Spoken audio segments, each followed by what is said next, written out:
So my question is that I'm affording you guys a title, and I'm calling both of you CEOs.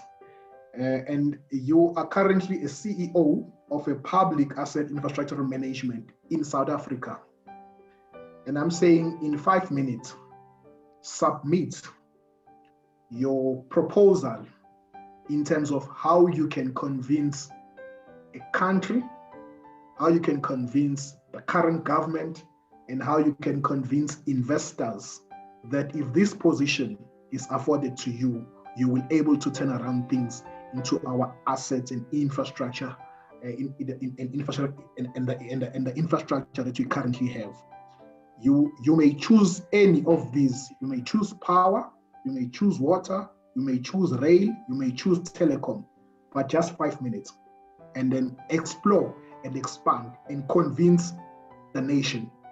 People are listening. The president will actually hear. He will have this kind of an interview. So, post to you, gentlemen. Okay, Mr. Dlamini, Mlondi has just had a glass of water, which gave him an oomph, and now he's ready to answer you. It's okay. No, it's a simple question. I'm handing a microphone to the strong contender. No, thank you, Mr. Dlamini, for the question. I think it's a very important question,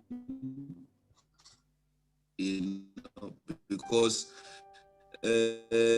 on top of us analyzing the problems and the kind of submissions we made, were quite a balanced act, because we're able to see these were the problems and these are the factors which we think that are the contributing factors. So in that way, I think we were quite fair in that. But just back to your question of what can be done, what needs to be done. Basically, that's how I captured the question. Sorry, Mlondi. I also want to make sure that you guided. Yeah. In your question, you as a CEO, I'm not saying use my guidelines. I'm saying look at meeting the customer demand, look at operational philosophy, look at maintenance, and then look at infrastructure security. And again, I hand it over. I just want to guide you so you can have something to speak about that will guide you in answering the question. Okay. No, thanks for the guideline. Okay, so I think like just to make an opening statement, in answering the question, is to say what we have currently, and you may differ with me, or Sbongiseni may differ with me on this one, is that we do have quite a number of policies and policy frameworks which are in place. And what I've identified as the biggest challenge is, in fact, implementation. So it's almost like the way we operate, we're not performance-based.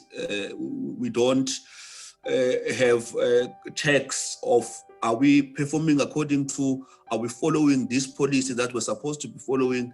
And that way people, they just mingle along and they get lost along the way, because we're not implementing our good policies that we have. And then so in terms of operations, I would ensure that we do implement our policies, because there's a lot of them that we have which are there already. One of the policies, for instance, in municipalities, I think COGTA put out to say services, implementation of services like water and electricity, those ones must be ring-fenced. In other words, in terms of if the municipality has a particular budget, they can't utilize that money that they get from selling electricity or collecting water levies to pay other things which have nothing to do with water, because once you deplete that kind of funding, and you use it to pay salaries for other things which have nothing to do with water or electricity, you end up with a municipality which with these debts which are owing ESCOM billions of rands, but yet they are collecting they are collecting levies, or the people are paying for electricity. So that's the first thing, is to ensure that the current policy frameworks that we have are being followed or are being implemented as they were meant to be, and in terms of the objectives that they were meant to achieve. Secondly, I would, in terms of operations, I would professionalize. In other words, I would professionalize the municipalities in this particular instance. So in other words, I would ensure that people with right kind of talents and skills, they are in right positions. I think that is where, in my own opinion, that is where we also need to start, because I think this one is particularly very important.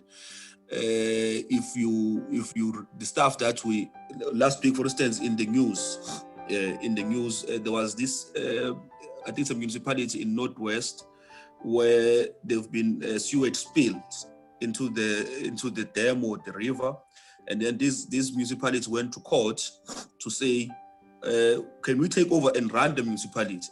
Which means that even the people now, they've lost confidence in the municipality. They don't think that the municipalities can continue in that way to run the municipalities, because they think these people perhaps they don't have the right kind of skills and talent to run. So to restore that kind of confidence, public confidence, that these guys, they can do this thing. It will and because another thing that Mr. Dlamini, that we must look at is that the management of these assets is not just the municipality managing the assets. The community, they also have a huge role to play in. Like, for instance, what role am I talking about? The municipality, the community, they need to pay their levies, their rates, for instance, because, and they can only do so if they have confidence in that these people, they're going to use our money for what is intended to. And they're also going to look out for people who are vandalizing the infrastructure. So the consumer confidence, in my opinion, is very important. And the way you restore that is when you have people who are highly regarded, people who know what they are doing, or seem to know what they're doing. Because these people, they shouldn't just know what they are doing, but they must also be seen to know what they are doing. So in other words, when people, they look at them, they say, no, we are happy, we have confidence in these guys that they can, and that way the consumer confidence is restored. And in that way, the municipality won't have issues of revenue. And because the issue of revenue is also one of the things which municipalities, if you ask them why you're not maintaining the road, they will say we don't have money, and people are not paying the rate. They've stopped. There's one municipality in KZN that I'm not going to mention, which basically it has collapsed. Everything has collapsed. Literally everything has collapsed, and the consumer confidence there, like the people there, they're very low confidence in that municipality. There's the pothole drive around. You might, but the main issue, like from what I've gathered, even when engaging with some of the people there, is that no, people there, they don't pay for electricity. They've stopped paying for rates. And why people have decided to stop there? Because they no longer have confidence there. They don't think these people know what they're doing. They don't think those people are keen to actually do the work. And then the third thing that I will do is what I previously spoke about, is that as we do planning for these for management of these assets, we need I spoke about cooperation between utilities and the municipality and the government and human settlement. And I said, for people, for instance, there's need to be cooperation. There's need to be sort of a committee. I use an example that will actually be set up to look at how do we circle people in a way, in a coordinated manner, in a controlled manner, so that we don't end up having, we did projection, for instance. We have a department that does water projection for 5 years, but then all of a sudden now we have 2 million more people here in this particular area. Or we planned for putting a particular substation. We said we're going to upgrade this substation to be to have this particular capacity, but all of a sudden now we are way off of what we projected and what we planned for. So there's need to be, and UCOGTA exists for exactly that. And I think they need to start to step in and ensure that there's cooperation during various departments. And if I was in charge, I will ensure that there is cooperation between various departments so that we can be able to meet the demand. Because I think one of the biggest issues is that even though we might say we're not planning, but it's just that because our plans, when we plan, we project, we miss the target by, obviously when we do projection, we put some little bit of a tolerance to say, we're saying that there will be 10,000 more people, but plus or minus so much. So there is some tolerance, but we go way off the mark. And I'm saying that is one of the problems that basically it renders our planning, even our planning that we planned, useless, because we've planned now for 10,000 people, all of a sudden there are 500,000 people, because there is no, in my opinion, there's no coordination, proper coordination between the various parties, so that we can be able to meet the demand, the consumer demand, the demand of the people. We can be able to meet the consumer satisfaction. We can satisfy our people and be seen to be doing a great job. So I think just to round up now what I've just said is that my thinking, and what I think could assist us is if we start to implement just the policies and the policy frameworks that we have. And we can obviously be assisted by putting together other things, like utilizing some of the technologies that we have, which are already there in the market, so we don't have to reinvent the wheel. So that will assist us in greatly in implementing our own policies that we have, which I think are not being implemented. I don't think we are implementing our policies.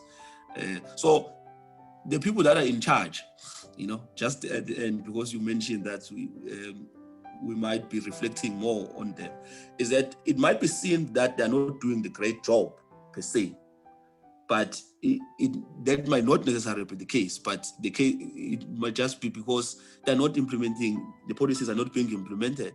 As a result, we are able to identify where the problems are, and we are setting policies to try to address those problems. But if we don't implement those policies, then we are in a cycle. Basically, we keep on coming back to the same thing every year. Every 5 years, we're still talking about the same issues that we had. And in certain instances, things are just getting worse and worse and worse. Yeah. So I'll pause there. I don't know if it covers or you are satisfied with that kind of a response. But I would stop there for now, and then I'm going to have water again. It's very hot. It's 25 degrees in PE. In PE, it's 25 degrees tonight. And then I'll let Mr. Zulu to continue.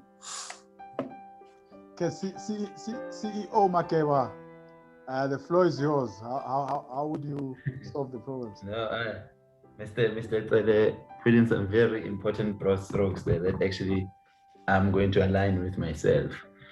Okay, so the question from Marcus was along the lines of saying you're CEO of a certain department, infrastructure department.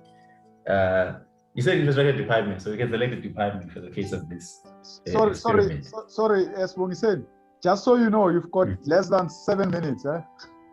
Okay, let me try and go quick. Okay, well, I would pick let's say I pick roads department. Okay, roads department. Now, first of all, I totally agree with Mr. Cele that documentation and management systems for the maintenance and operation of the assets is there, definitely there.